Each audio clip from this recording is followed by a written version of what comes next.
Bem, estamos de volta com o argumento, prontos para conversar com o superintendente da SUDAM, que é a Superintendência do Desenvolvimento da Amazônia, Paulo Roberto Correia, acriano.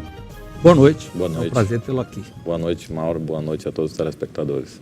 Bem, você é acriano, veio para cá recentemente, né? Tem um ano? Eu estou há 10 meses aqui.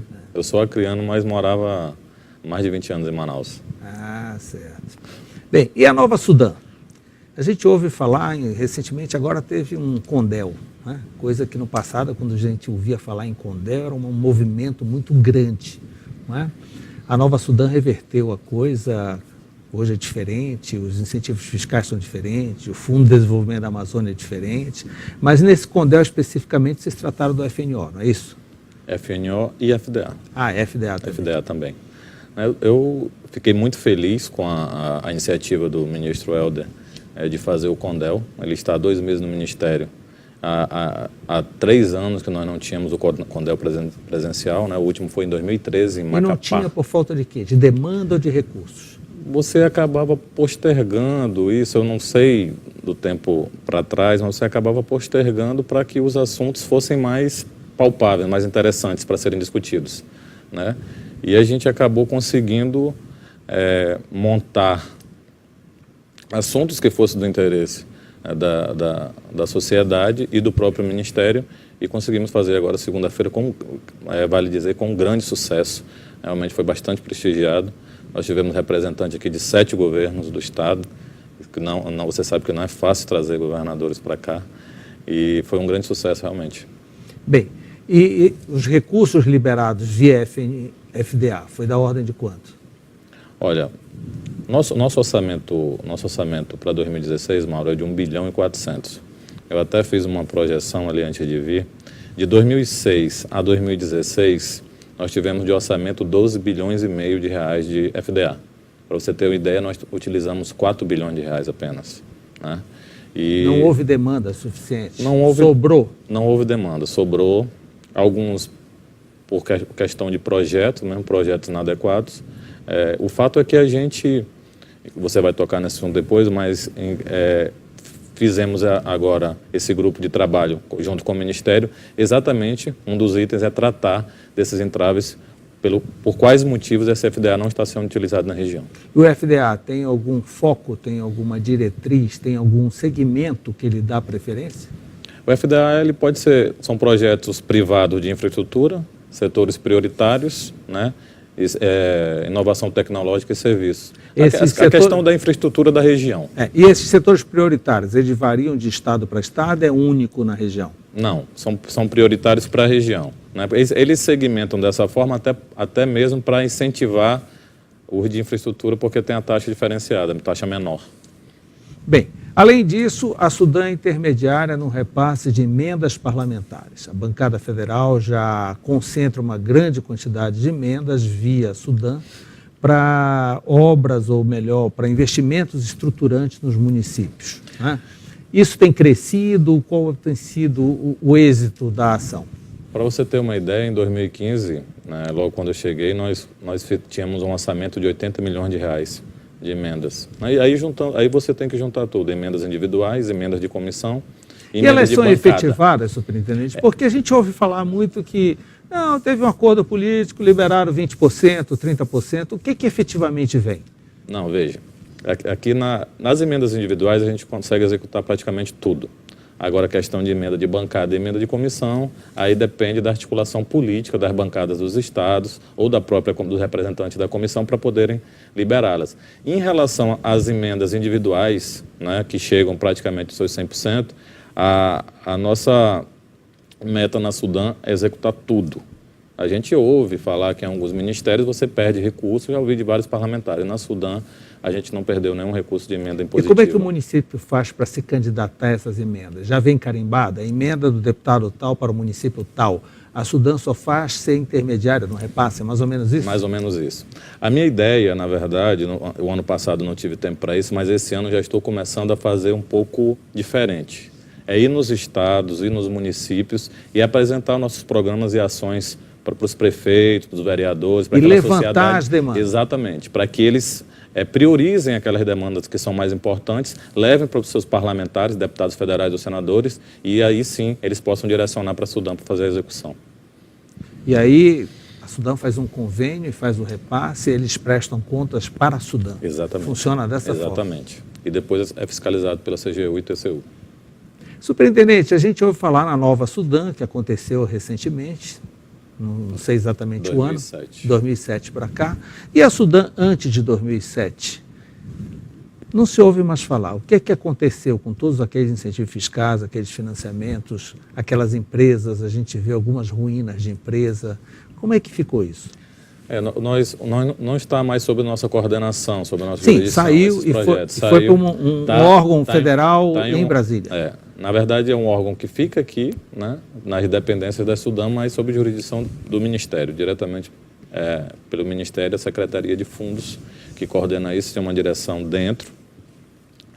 Eles estão fazendo o levantamento disso há algum tempo. Que hoje é dirigido pelo Djalma Mello, que foi seu antecessor na Sudam. Exatamente. Então ele deve conhecer bastante a situação. Bastante. O meu amigo Djalma Mello, que fez um grande trabalho na Sudam, e eu espero que agora ele consiga destravar esses projetos. Né? Esses projetos estão parados há muito tempo, tem projetos parados há mais de 20 anos, e que realmente precisam ser retomados para a gente não perder o que já foi investido. Porque o detalhe é o seguinte, nem anda nem desanda. Exato. Né? Não pode ser nada aproveitado, nada pode ser comercializado, fica tudo parado, abandonado, é um recurso público jogado. E eu vejo que tem interesse de outros empresários em comprar esses projetos. Né? O que você tem que resolver a questão com a Justiça, com os agentes operadores, no caso o Banco da Amazônia, e negociar para que isso consiga andar.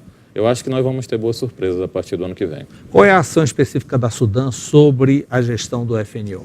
Eu sei que quem executa o FNO é o Banco da Amazônia, mas quem determina setores, quem determina valores é através do CONDEL, né? Isso. A discussão das diretrizes e prioridades, aí vem a questão das atividades, os valores que serão aplicados em cada atividade, nos estados, é feito pela Sudam e pelo Banco da Amazônia, junto com o Ministério da Integração Nacional. Através do CONDEL. Isso é aprovado no CONDEL? Nós, inclusive, segunda-feira, nós aprovamos essas diretrizes e prioridades. Você falou há pouco de um grupo de trabalho constituído pelo Ministério da Integração, que reúne os órgãos ligados ao Ministério, que é BASA, Sudam, e mais, me parece, que os governos dos 9 estados, né, representantes dos governos dos 9 estados, para tentar destravar alguns itens que impedem um maior desenvolvimento da região. Né? Entre esses itens está a questão dos juros praticados no FNO e no FDA. Eu li alguma coisa de que os juros do FNO se manterão estáveis durante esse decorrer de ano todo, mas mesmo assim os tomadores ainda reclamam muito, principalmente o pessoal da agricultura, né, do agronegócio de modo geral. Qual a perspectiva? Você acha que existe a possibilidade de reduzir esses juros?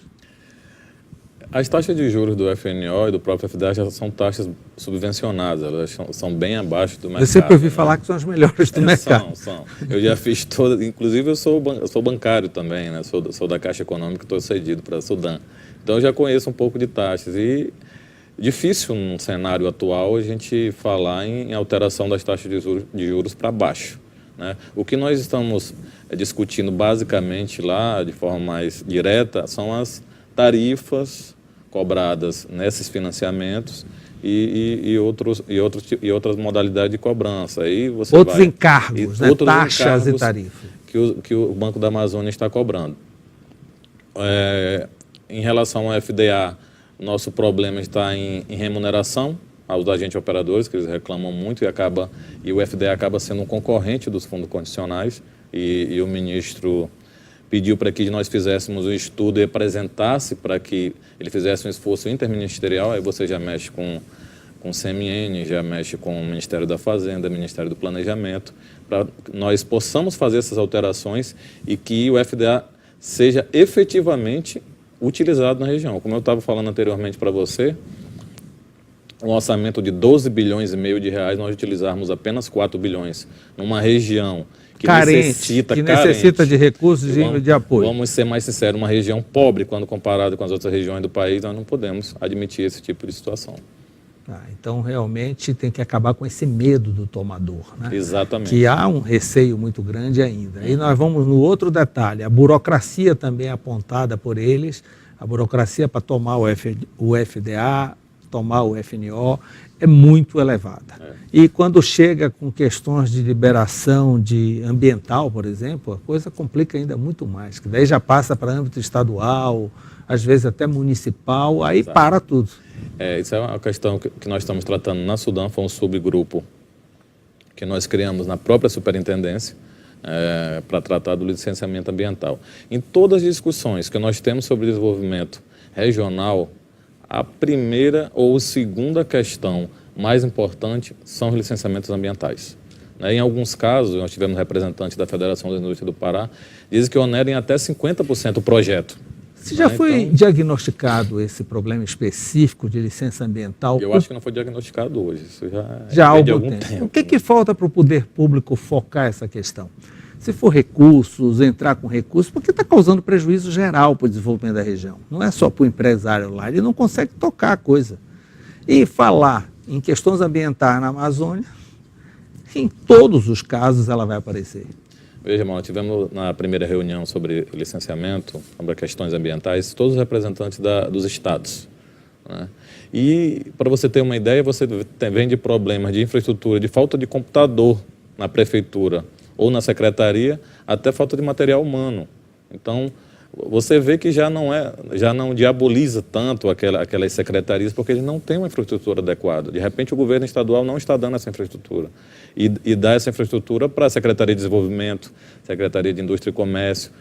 Mas você tem que ver que vai paralisar aquele projeto lá. Não chega nunca nessa secretaria, porque a empresa nem se estabelece. Sem o licenciamento ambiental, você não vai conseguir FNO aqui na região, você não vai conseguir FDA e outras linhas de financiamento de outros agentes financeiros, de instituições financeiras. Então, eu acho que essa ação coordenada do Ministério é muito importante. Havia falado para você que dia 4 de agosto nós teremos uma reunião aqui na Sudam com a presidente do IBAMA, a diretoria do IBAMA nacional e os superintendentes dos 9 estados e representantes de órgãos ambientais. A gente quer saber por que algumas questões são travadas e, assim, mais interessante, que algumas são travadas aqui em âmbito estadual e quando você vai para Brasília você consegue resolver.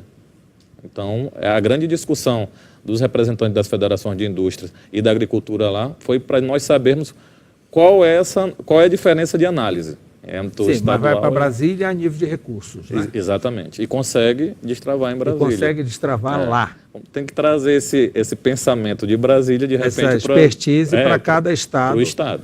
Que realmente não há um investimento em torno disso. É uma área de grande corrupção conhecida, mas também não há investimento, não há novidade, não há tecnologia.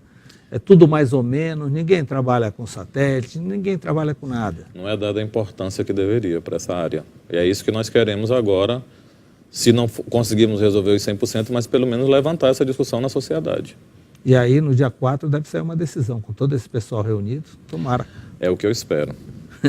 Superintendente, a Sudam durante algum tempo ela ficou mais ou menos na ida do vento, não teve uma oxigenação, não entrou novos técnicos, a coisa ficou assim semi-abandonada, a gente vê até pela própria estrutura da Sudam.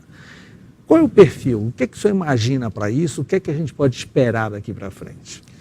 Olha, a questão do prédio, esse é o mesmo pensamento que eu tenho, quero lhe dizer, Mauro. Nós já estamos fazendo os projetos de reforma da Sudam, né? Por conta da escassez de recursos desse momento da economia, não vamos conseguir fazer de uma vez, mas já vamos começar esse ano. Né? Porque eu acredito que um prédio reformado, um prédio novo, realmente dá uma visão melhor. Sim, novos ares. Exatamente, algo mais moderno, aí devem estar fazendo algo de bom nesse prédio novo. E estão dando importância. A importância que foi perdida, o status do órgão é que foi perdido. Se passava em reuniões do CONDEL, todas aquelas bandeiras hasteadas, era uma outra impressão. Hoje não, é uma coisa assim, o prédio é muito grande para pouco servidor, não é? Nem a Sudam repassa para outros órgãos, nem outros órgãos querem, fica um negócio assim, semi-abandonado. Na verdade, já existem outros órgãos lá naquele complexo, né? Esse órgão de Brasília já fica lá, que cuida do FINAM, e existe um outro órgão federal que eu não estou me recordando do nome. Mas é um momento diferente, quero dizer que é um momento diferente. Eu venho com uma concepção, com ideias diferentes. O fato de ter o CONDEL presencial agora em tão pouco tempo foi uma vitória para a gente. Ele vinha sendo realizado virtualmente? 2014 ele teve através de videoconferência. Em 2013 foi o presencial em Macapá. Mas é muito tempo, ele tem que ser feito pelo menos 2 ou 3 vezes ao ano, né? E esse empoderamento que a Sudam está tendo agora, com a presença de um ministro da Amazônia, é algo que nunca houve. Até porque nunca houve um ministro do Ministério da Integração que fosse da Amazônia. Historicamente foram ministros nordestinos. Até o próprio orçamento do Ministério ele era feito para direcionamento para o Nordeste. Os planos é voltar ao CONDEL em cada capital, voltar a circular na região? Essa é a minha ideia, né? Fizemos agora no Pará e a minha ideia é que até o final do ano... Ele é trimestral?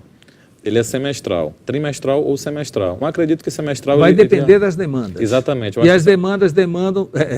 aguardo aquele trabalho de vocês lá na base. Exato. Que passa também pela licença ambiental. Então estava tudo travado, né? Eu acho que semestral é um período bom para que a gente tenha realmente informações relevantes para serem discutidas no CONDEL.